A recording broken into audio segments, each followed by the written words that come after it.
we welcome you to the Priscilla R. Tyson Cultural Arts Center for our Conversations and Coffee on this 12th day of the month of September 2024. I'm Ellen O'Shaughnessy, coordinator of the program. We're delighted to be called to the world and the experience of poetry by our guest artist, DeJon White, known as DJ the Poet. Yay! DJ, welcome. You share that your poetry expresses your experience like that rose that grew from the concrete. DJ's life is an example of what persevering through adversity looks like. At 9 months of age, he lost his father and grew up struggling in a single parent's home. Because his mother was so busy trying to provide for him and his 2 siblings, he lacked proper guidance, which he shares made him vulnerable. DJ describes it as vulnerable to deception. Years of deception led him to becoming a product of the negative environment he was raised in, which led him to be incarcerated for 3.5 years at the age of 17. But what would one assume then to be the biggest consequence? But he says it all turned out to be a blessing, because while being incarcerated, the experience enabled him to sit down, dig into the core of himself, and find out who he really was. Knowing he was a better person than he presented to himself, he would always ask himself, well, who am I? And here he is today to share with us who he truly is through his sharing of his story through poetry. DJ received the Ohio Youth Achievement Award for his creative service and expression of his life and struggle through poetry. And he created his own business in Close by Road Services, a multi-service providing towing and roadside assistance. Don't many of us know what a service that is? Amazing grace. How many of us have ever had to be towed? Hey, see, look at that. 100%. Well, amazing grace, and we are honored to have you as our guest today, DJ. And thank you to Evan Smith of the City of Columbus for referring you to us. Thank you. Thank you. All right. Take it away. All righty. So I'm not going to use this podium too much because I like to walk and talk as I share my poetry. You can just put it aside if you want. I like to walk and talk as I share my poetry. So again, my name is DeJon White. I go by DJ, poetry name DJ the Poet. And so I have 5 poems that I would like to share with you guys today.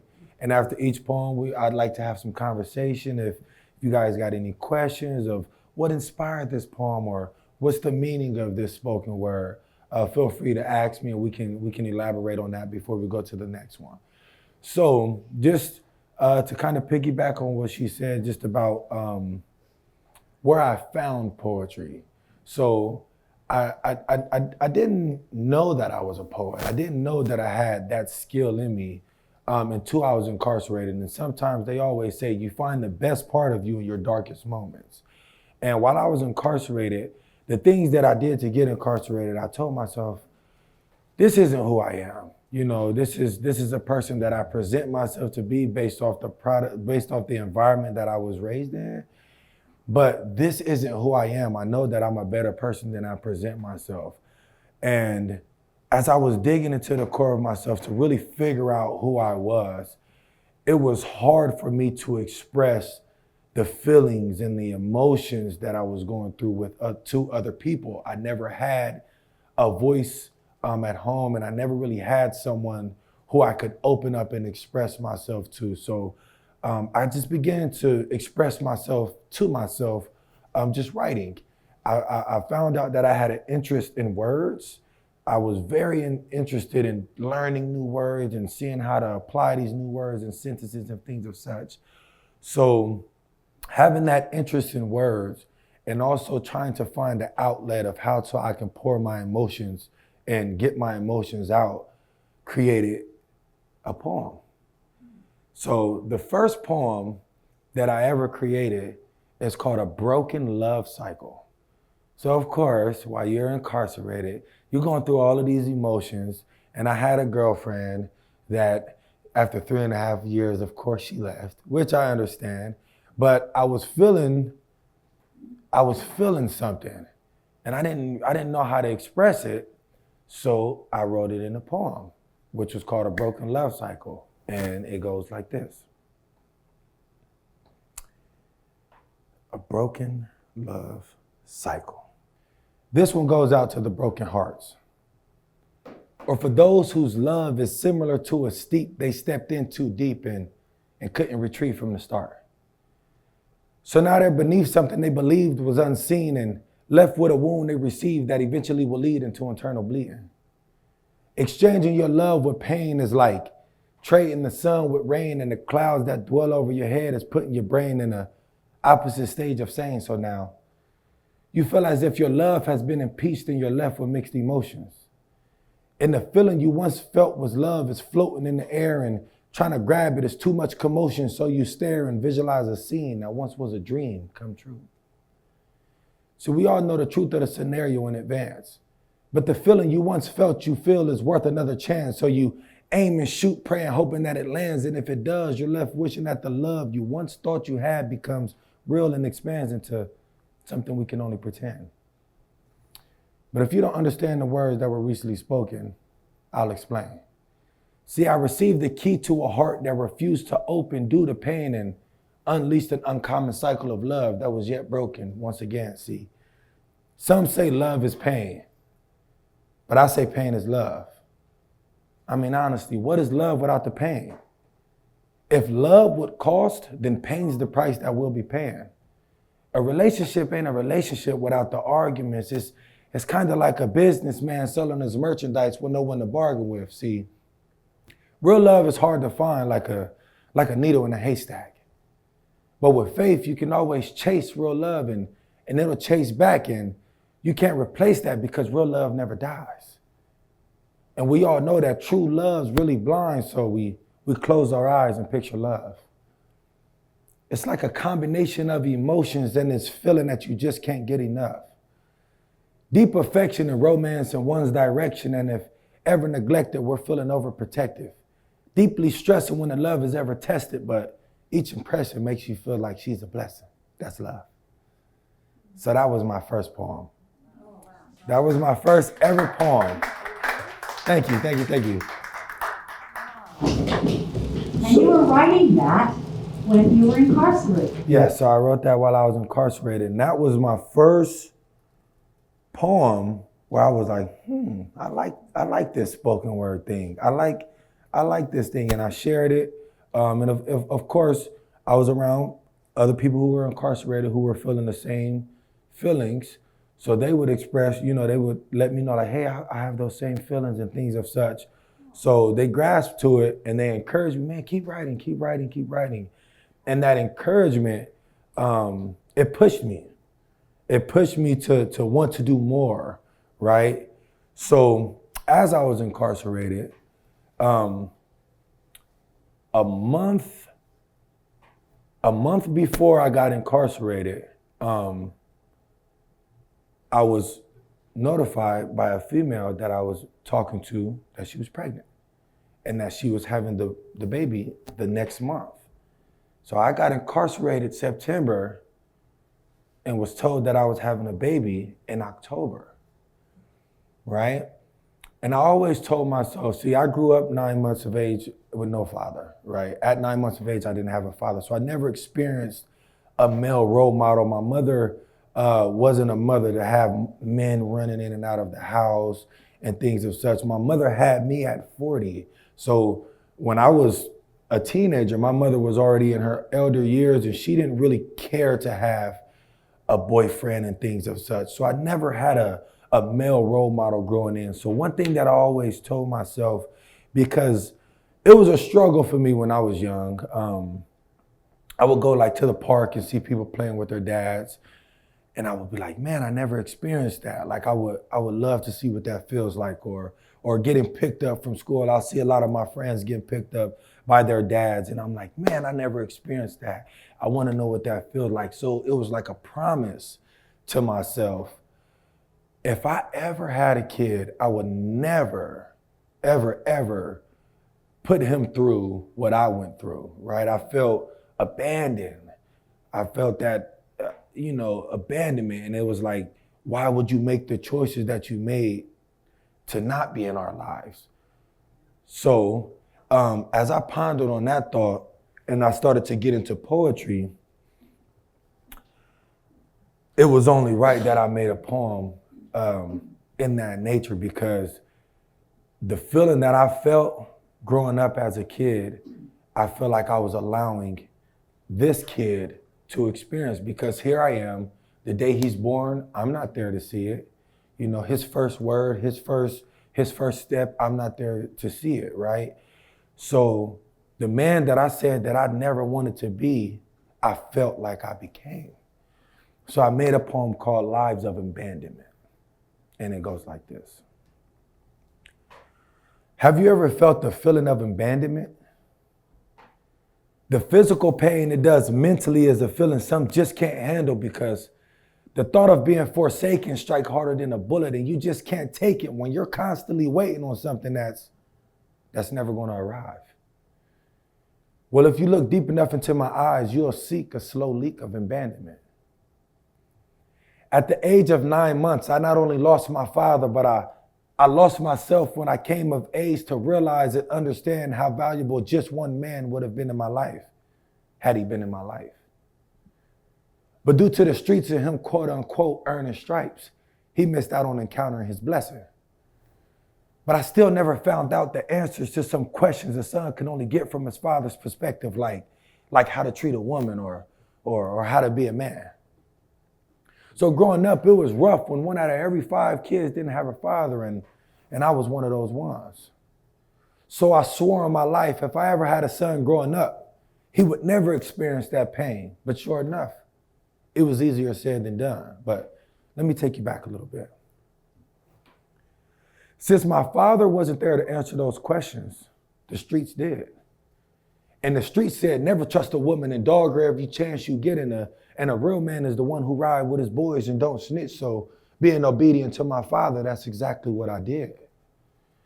So any girl I was ever with, I cheated on, and anybody ever beef with my guys, I beat it on. And when it came time to do time, the white brick is what I was seated on, because my lips were stitched and my click, I wasn't speaking on them. But in the middle of 2012, I encountered a girl that later on in my life became the love of my life. But being obedient to my father, which was the streets, all I knew to do with a female was to cheat. So at the beginning of 2013, I got intimate with another female and let one off, but the trick got played on me because she got pregnant. And at first, I really didn't want to accept it, because the girl that I was with was perfected, and me leaving her just wasn't a question until September 27th, when I got arrested for the crime I committed. Then the next month, on the 20th, the baby was born, and I finally admitted he was mine, and I did it. But then I cried. I cried tears of abandonment. See, I had a flashback about my past back when I was young, and how my father got swept away from my life due to the streets, and then I realized I followed the footsteps of a man I said I would never grow up to be. So there I was, over 1,000 days later, living life with regrets. Pain and distress because of a name that I kept me away from a name that I claim to protect. You say who? I say my son, Major King Houston. Yes, ma'am. Thank you. And it's a spin on that. It is a spin on that. And You with him now, or are you just So it is a spin on this. So, and I have to make a poem I have to make a poem in regards to this. So, just a little story. I got released 2016. Before I got released, the mother of the child gave her rights up of the child to her godmother, right? So the mother of the child was born in a pretty rough place. Her dad wasn't available. Her mom was strung out on drugs, and she took the worst end of that. So instead of, some people become a product of that and some people become better than that. She took the worst end and became a product of that. So before I was even released, she signed her rights over to a person that didn't even have kin to this child, which was her godmother. Her godmother lived in Akron, Ohio. So when I was released, I got a car, and every weekend I would go to Akron, Ohio, and I would bring him back with me. I would have to take him back. She was not willing to work with me in regards to transportation. If I wanted to see him, I had to come down there. I had to bring him back, things of such. So me as the father, I get a job, I get my first house. So I'm like, I'm stable. I want to take care of my kid. I want my kid to live with me. She wasn't in agreement with that because she was receiving a monthly check to take care of this kid. And not to say that she didn't have love for the kid, because she definitely does, right? But I think she wasn't really willing to let go of that check as well. So me being the father, I said, you know what? We're gonna do this through the courts, right? So I wasn't able to sign the birth certificate because I was incarcerated. So it was a whole thing that I had to go through with the courts. I got a lawyer, and the lawyer was like, oh, we have to do paternity and all of this stuff. So the first step before we could even take it any further was to do paternity. We do paternity, and it's a process. It's a long thing. You got a mouth swab, then you got to mouth swab the kid, and you got to wait, all of this, right? So during that time that we're waiting for paternity to come back, I'm reaching out to the godmom, and she's starting to understand why I feel how I feel, why I want the kid. She's starting to, understand that he's responsible and all of these things, right? So we have a conversation the last time that I drove down there, and she was like, you know what? Instead of doing court, instead of doing all of this, I'll let you have your son. I'll let you have your son. So I'm like, God is good. This is a blessing. I don't want to go through the courts anyways. I'm so happy about this. Literally the next day, paternity came back and he wasn't my son. This is 4 years later. The kid is 4 years old at this time. So this is 4 years old. We didn't establish the relationship. He knows me as dad. I know him as son. We built a bond. He's looking forward to the weekends that we spend. I say, hey, you're about to have a room in my house, little buddy. He's excited. We're all looking forward to this. The next day, paternity comes back, and he's not my child. But because the relationship was already built, I'm still willing to take that, because in my eyes, blood or not, that's my son. She found out he wasn't my son. We lost all contact. She never answered the phone. She never texted me back. None of this. Ironically, maybe 2 weeks ago, I'm walking into Walmart on a random day, and I see this little boy, and I said, man, this looked like that little boy. I look over and I see the godmom. The little boy was 11, and I walk up to him and I'm excited, and I see, and I'm like, do you even remember who I am? And he said, you're my dad. And it broke my heart. just because he's not even he's too young to really understand everything. You know, he thinks that that's his mom. He calls her mom. And, you know, I know he look at me like, if your dad and, you know, she's maybe in her 60s and that's mom, that's kind of confusing to a little kid, right? And then he's like, you know, well, where you been? You know, and I can't say, well, you know, it was a really bad moment for me. So that's why I said I need to do a part 2 of that poem, because as I do that poem, I feel like I need to run it back with circle it around. So yeah, is there any questions from you guys though? It's very interesting how you can talk about the trauma that you went through as a child, and I experienced similar, and it does sound, you know, almost exactly alike. But it was my dad that left, his choice left, and I swore up and down I'd never be like him, but guess what?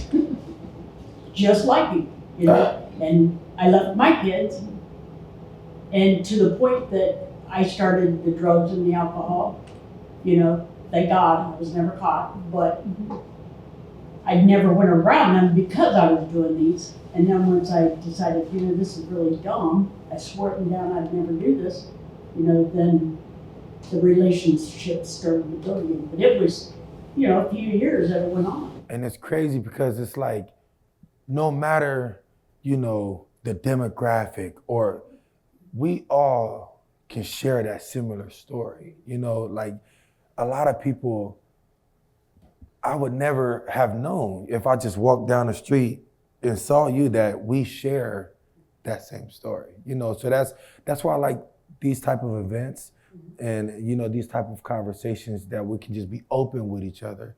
And you can see, you know, how close we really are, regardless of what the situation is, right? So yeah, that's nice. What was you gonna say? I was going to ask you that. Do you do a lot of reading? Does that affect your writing and your poetry?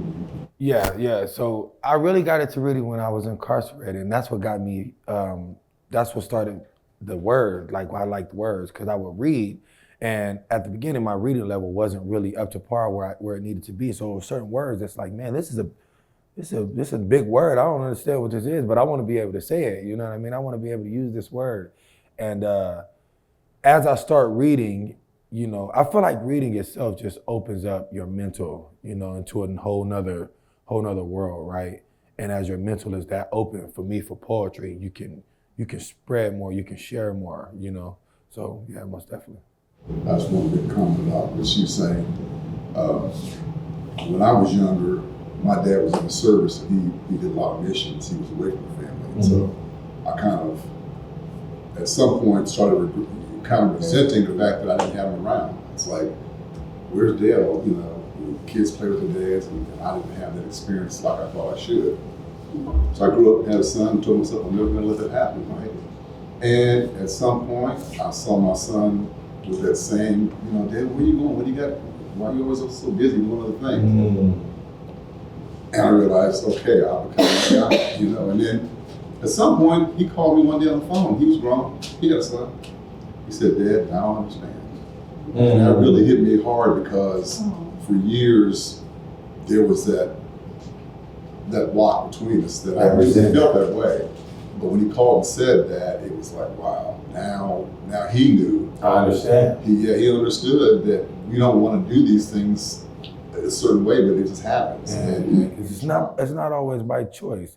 And you know, that right there just opened me up to something, because, you know, I have that feeling because, you know, my father was killed from being in the streets.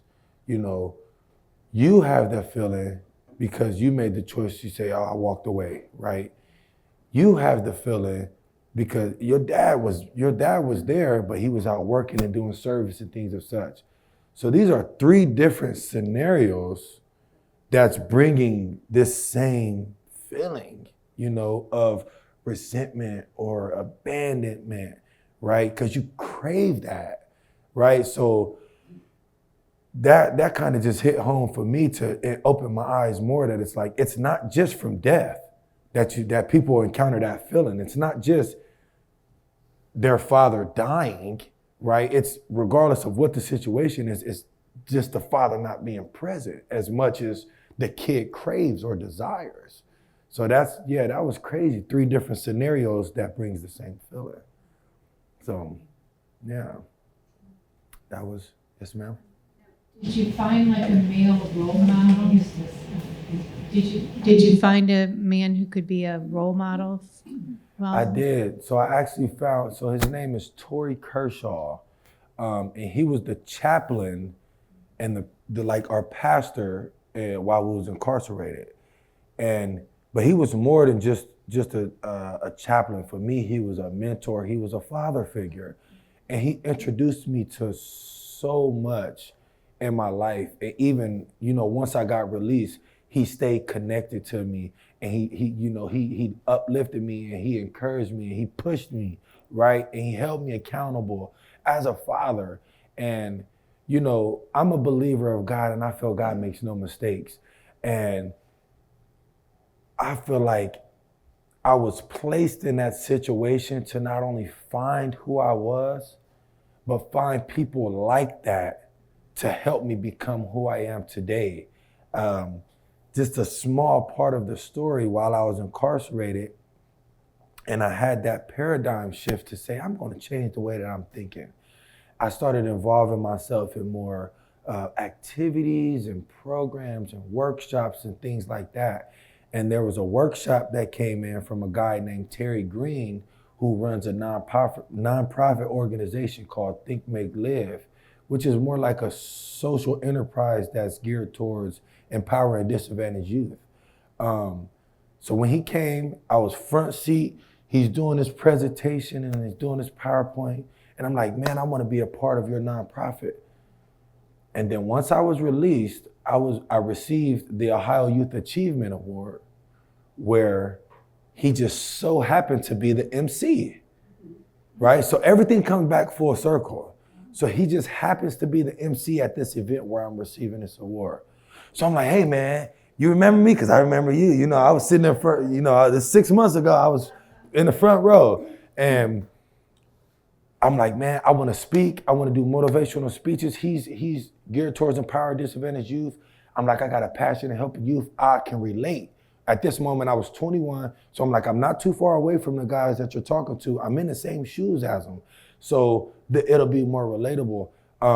He let me be a part of his program. He put me on platforms that I've never thought I'd be a part of. And as I grew a relationship with him, I would see his drive in his business. I would see his passion in his business. And it just motivated me to want to start a business. And at a point in time, I ran across a really rough patch in my life, and I was nearly homeless. And he let me in his home with open arms. He said, I got a 2nd bedroom. You can come live with me until you get on your feet. So as I was living with him and I saw his grind every day, it motivated me to start a business. And then I started a business. And now here I am. I'm 5 years into my business, and it's flourishing and it's growing and it's becoming right. But I never would have started my business if I didn't meet him. And I never would have met him if I wasn't incarcerated, right? So there's so many things that happened that was very beneficial and positive for my life for me being incarcerated, which is why I say it was more of a blessing than a consequence. But of course I had to put the work in, right? It didn't just fall into my lap. But as I put the work in, I feel like God matched that. He said, if you're trying, I'm gonna try too. If you do this, I'm gonna do that. And it all came together. And it became such a blessing in my life. And so that's that. So I'll go to the next poem, unless there's any more questions in regards to anything. So I'll go to the next poem. This poem is called What's the Reason? So this poem is a poem that I like to share pretty often when I do poetry. I received awards off of this poem, and this poem is the poem that opened doors for me. And really, you know, I made the love poem, and that, you know, let me know that I like poetry. And then I made the Lives of Abandonment, and I was like, okay, you know, that's a personal poem. But then I was just encountering so many things in life and just seeing how life was. I made this poem, and I made this poem nearly 10 years ago, and it still resonates today. And it's called What's the Reason? Hatred and jealousy is the reason why a lot of young Black kids die before they see the age of 25, because they feel as though you got what they can't have, or they can't have what they feel. But instead of them ask you for a chance, they'll rather chance your life and be killed and become a victim. But peep this. Have you ever felt victimized when you looked inside your victim's eyes and seen all of the tears they try to hide with a smile? But inside is a pool of anger they're trying to swim out of, but always tend to drown. And like a pool, that's deep. But we don't really think that in depth when we're trying to sneak into someone else's depth and trade it in for some cash. See, it all started off with us being young and easily misled by bad influence instead of being ahead of our class. So now we're so far behind, it seems impossible to pass. So we run straight into the streets and seek what they got up for grabs. But my question to you is it worth it? Look, nobody's life is perfect. But is the name of being real worth throwing that imperfect life away behind closed curtains for life and you say no? So what's the point you're trying to prove when you out there earning stripes that you can't go? Listen, I speak to all the young Black men when I say we need to strengthen up our brothership, because the ship you brothers sit in is sinking. I mean, just look around. People are dying left or right as we're blinking. And when they get caught up, the only thought they thought of was, what was I thinking? I think we need to be a little more serious, or even be a little more curious about what's going on in the real world, because the facial expression they give me is a little delirious. People are dying because of a gang they bang in their neighborhood. We need to make a gang called Save the Hood that's teaching a young Black man how to change the hood before it ain't a hood to claim. Because is their life really worth being taken over a gang that's worthless? I hope you say no. Because every life that lives on the face of this earth has a purpose, so don't misinterpret the words that I share. Because it's rare for a young Black man to care for the young Black man that doesn't care for him. So when they hear the words that I share, grab them and cherish them, and don't be embarrassed when your old friends look at you different and try to put your name in the dirt. Because it's either you change the name that you made, or you be the next name on the shirt, rest in peace. And you ask me, why is that?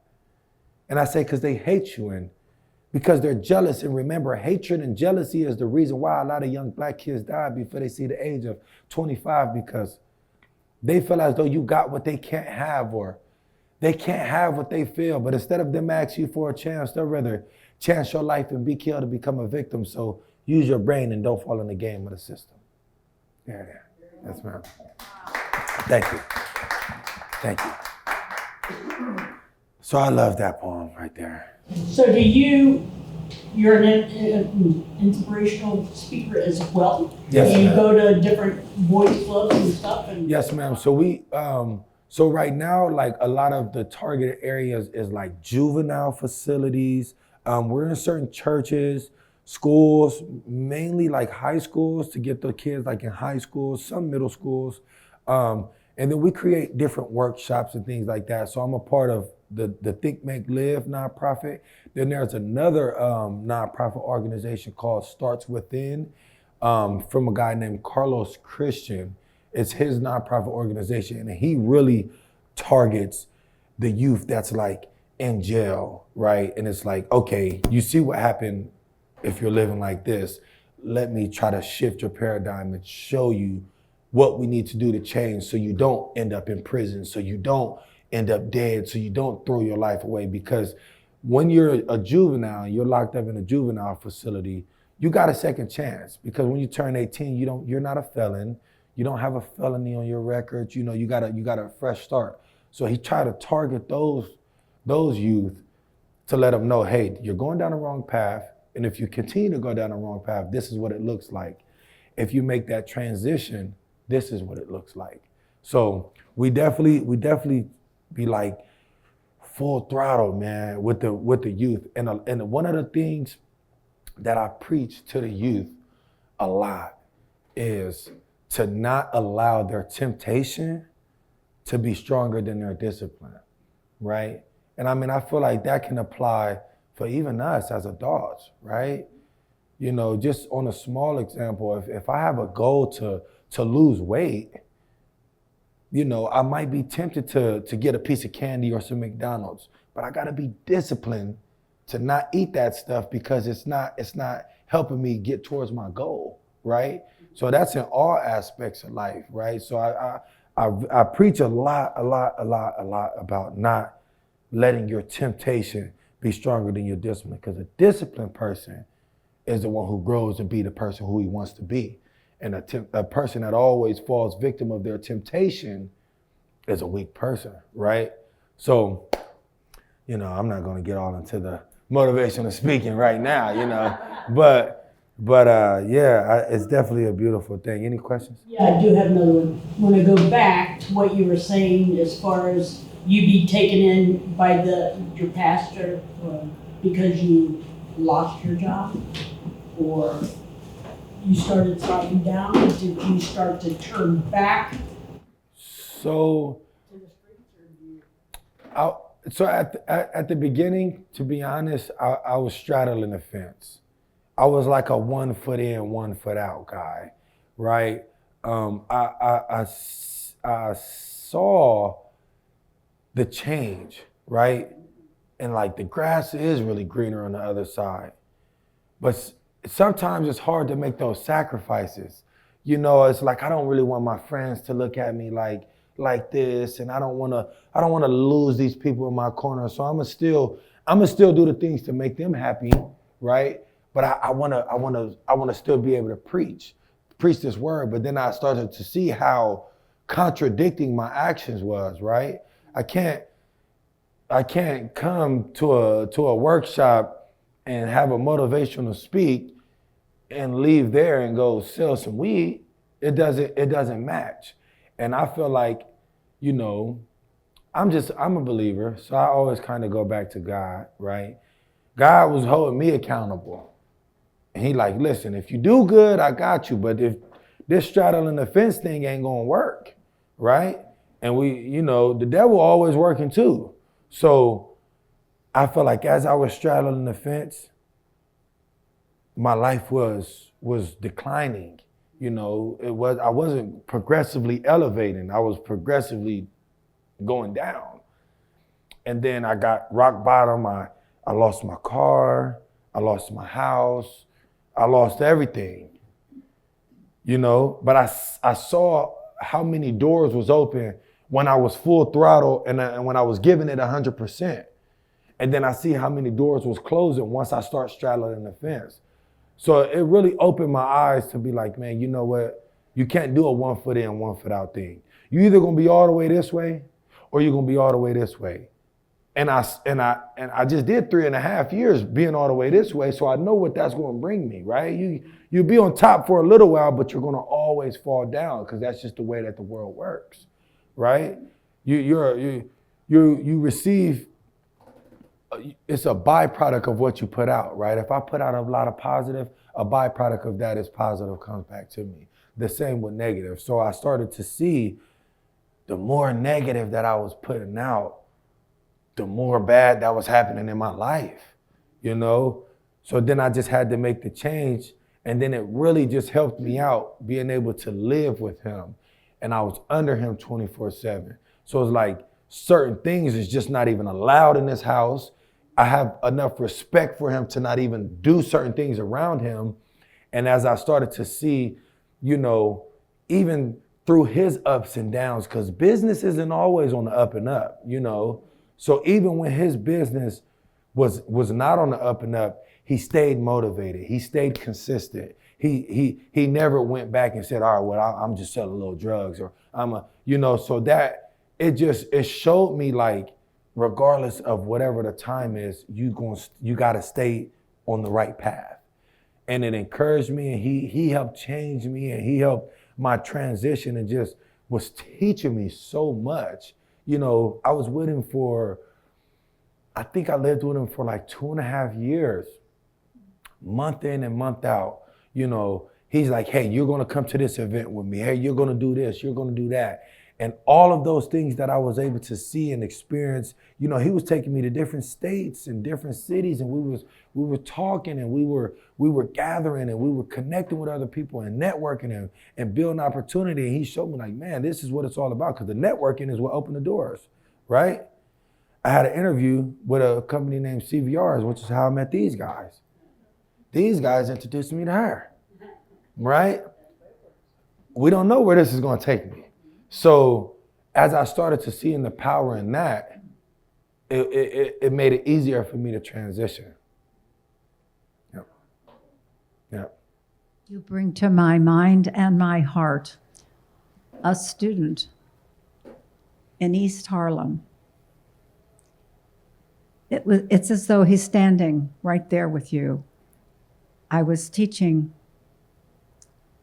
religious education and preparing these teenagers for the sacrament of confirmation. And he said, I don't know how we can do it. I said, what is it? He said, we're in gangs. I said, okay.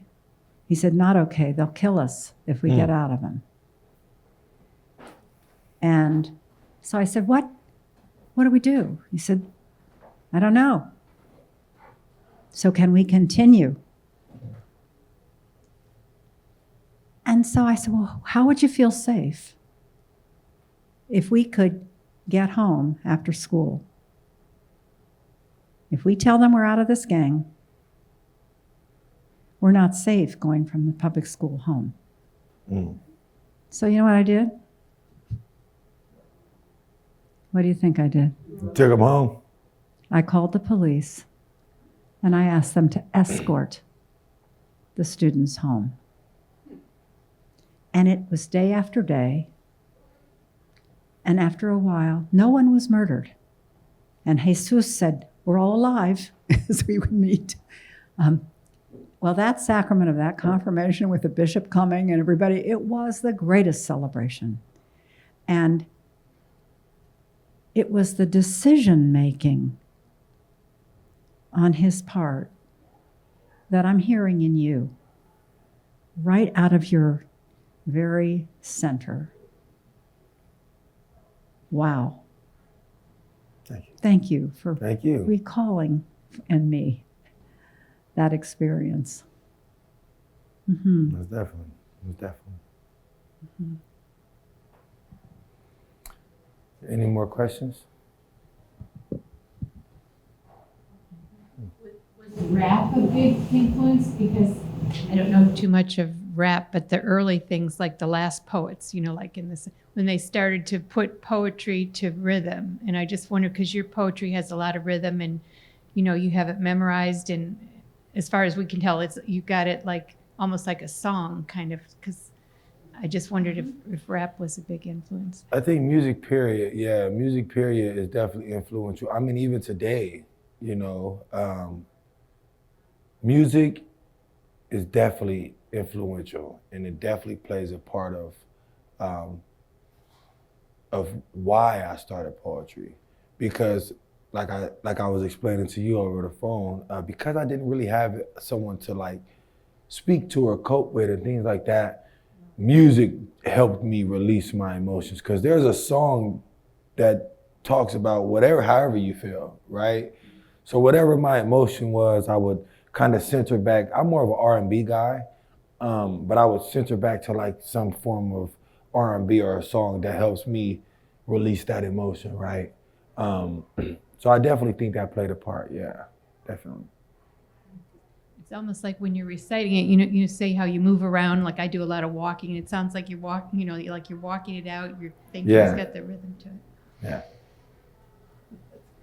Yeah, you're talking about rap, right? Yes, sir. You know, when I see the Music Man on TV, it's like when they're on the train and they're, it's kind of like they're rapping. Have you ever seen that, or? I haven't. What do you have? Yeah. Yeah. Oh, yeah. And then he gets off the train, and then he's getting everybody into the groove. Into it, yeah. Now everybody's paying attention. Into the groove, and he doesn't know nothing about music, but he's getting everybody into the groove. All right. So I think this will be a good pivotal moment. So as I was doing the back and forth thing, the straddling the fence, I had to really figure out, like, who am I, right? Like, am I going to be this guy that's a product of my environment, which I don't really like to say product of your environment. You're more like a product of your choices, right? But am I going to be this guy, or am I going to be the great person that I know I can be, right? So I created, so as I started doing the transition, and I fully committed to being this person, right? So I'm going to make the sacrifice, whether I lose friends, whether I lose family, regardless of what I got to do, I got to be the best me, right? I got to put out the best me for me. I can't do it for my friends. I can't do it for the loved ones. I got to do it for me, right? So as I started to do it, and my life started to become better and things of such, I made a poem called Statistics. And it goes like this. Statistic tells that more than 50% of young black males are either going to get into a situation where they're going to pay their price with their life or spend their life in jail because they've manifested hell on earth.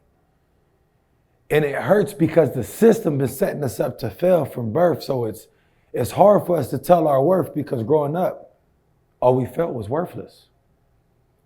Thinking curses are being sent down as blessings. So we become accustomed to getting arrested and being neglected and judged off false perceptions.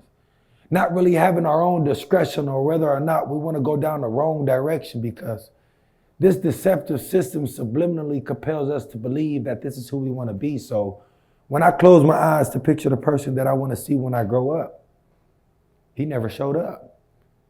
So who am I? Is a question I continuously ask.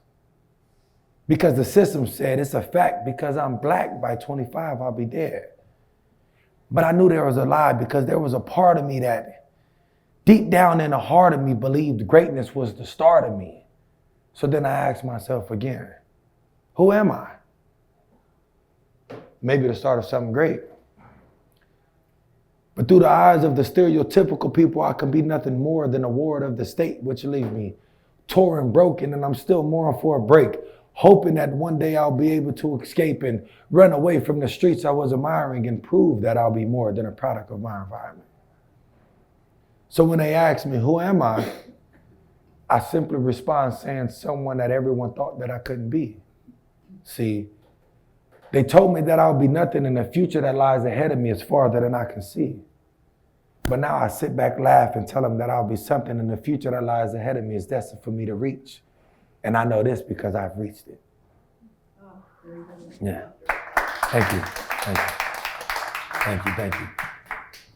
Yeah, so that one right there, like I say, it was when I made that transition, you know, and a lot of people, because like I said, I was losing friends because they were stuck in their ways in the streets, and I was losing people, and I was just had to make a lot of sacrifices. But it was like, you know, who am I, right?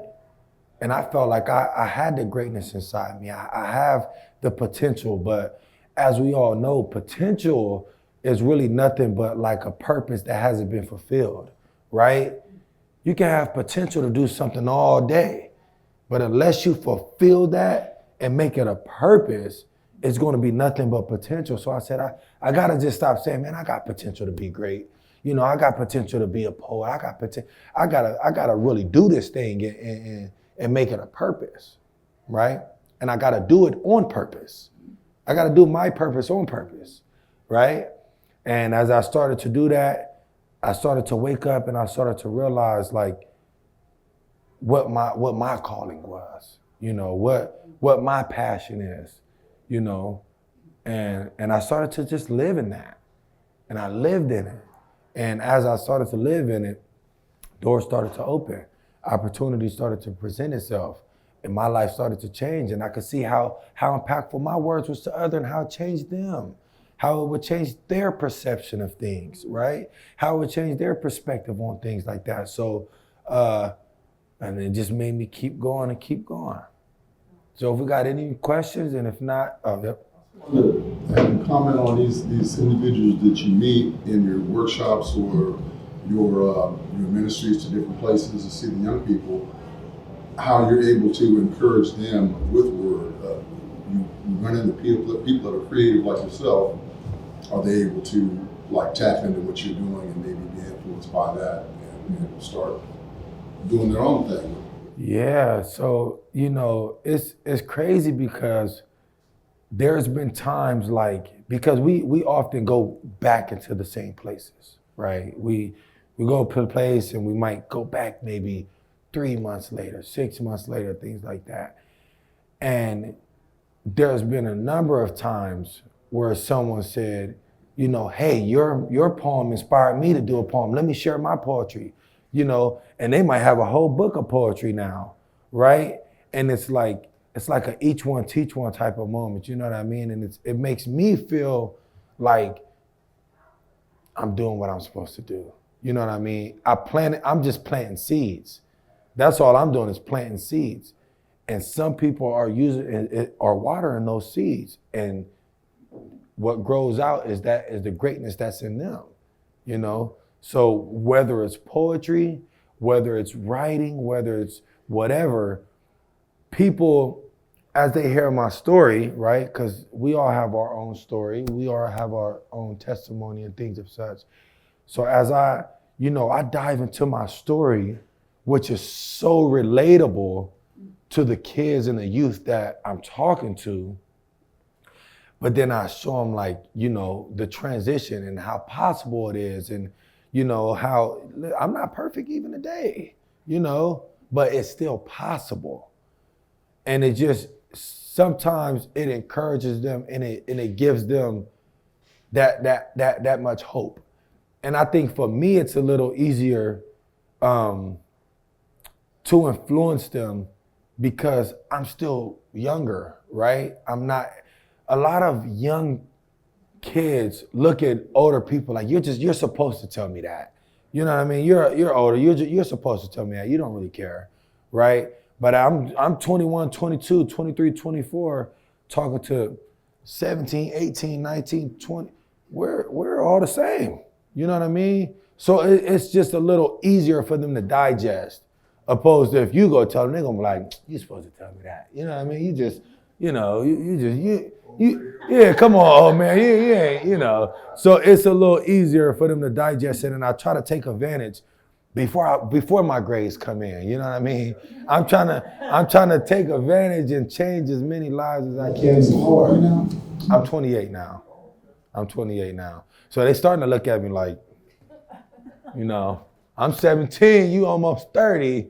So, but you lived it. I've lived it, you know, and the experience never changes. At the end of the day, regardless of how old I get, the experience is still the same. The message is still the same.